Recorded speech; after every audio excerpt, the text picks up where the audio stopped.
Buku merupakan sumber rujukan utama dalam sistem pendidikan yang terdahulu. Perkembangan teknologi telah mewujudkan pelbagai sumber digital dalam pendidikan. Saya Khaira Bashira dari TV Sanggar SK Langgar. Saya akan mengupas tentang bahan digital memperkasakan pendidikan negara. Pada masa ini, pendigitalan pendidikan bukanlah sesuatu yang baru. Idea pendigitalan pendidikan diterima pada hampir semua peringkat pembelajaran, dari tadika hingga ke institusi pengajian tinggi. Idea ini adalah transformasi sistem pendidikan di Malaysia yang bertujuan untuk mewujudkan barisan pendidik serta murid yang kreatif, inovatif, cekap dan bersemangat sejajar dengan keperluan zaman kini.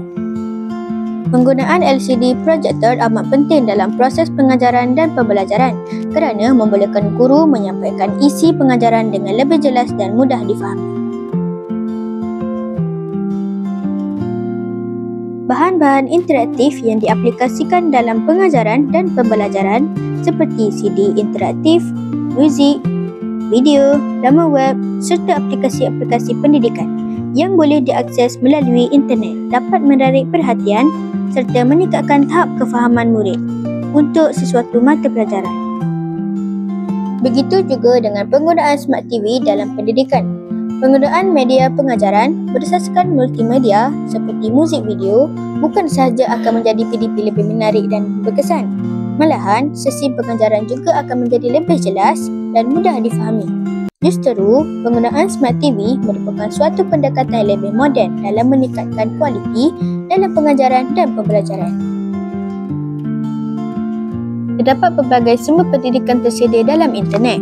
Salah satunya adalah saluran EduWeb TV Kementerian Pendidikan Malaysia yang memaparkan pelbagai video pembelajaran termasuklah mata pelajaran matematik, sains, bahasa Inggeris dan sebagainya. Penggunaan aplikasi Kahoot yang boleh diakses dari platform Delima yang disediakan oleh Kementerian Pendidikan Malaysia merupakan satu pembelajaran interaktif yang menekankan pedagogi dalam melibatkan hubungan antara pemikiran aktif pelajar dengan kandungan pelajaran yang menekankan perhatian, pengekalan dan tujuan pelajar untuk belajar. Kahoot adalah soalan kuis online yang dibina sendiri oleh guru mata pelajaran. Kahoot menjadikan kelas menarik apabila pelajar menjawab kuis secara online dan paparan markah terus terpapar di skrin hadapan kelas. Markah siapa yang mendahului kuis akan dapat dilihat terus dan ini memberikan saingan kepada murid-murid untuk menjawab kuis dengan lebih kompetitif. Bersama saya Cikgu Hasrin binti Osman selaku guru PSS SK Langgar. Apakah peranan PSS dalam membekalkan bahan digital kepada sekolah? Jadi di sini PSS telah pun menyediakan satu rak maya yang kita berikan rak maya sanggar di mana murid boleh membaca walau di mana sahaja mereka berada tanpa membekang sebuah buku. Seterusnya, kita juga melatih murid menggunakan akaun Delima untuk mencatat bacaan-bacaan tersebut. Jadi, kita gunakan AINS Delima yang mana murid mengisi bacaan-bacaan ke dalam AINS.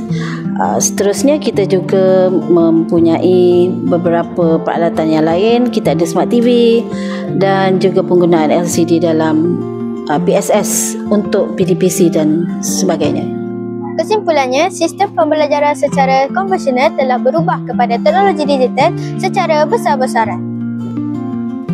Pelbagai sumber digital yang ada di dalam dunia pendidikan pada masa kini perlu digunakan dengan sebaiknya oleh semua pihak bagi memperkasakan pendidikan negara. Sekian sahaja daripada saya, Khaira Bashira dari TV Sanggar SK Langgar. Sehingga jumpa lagi. Assalamualaikum.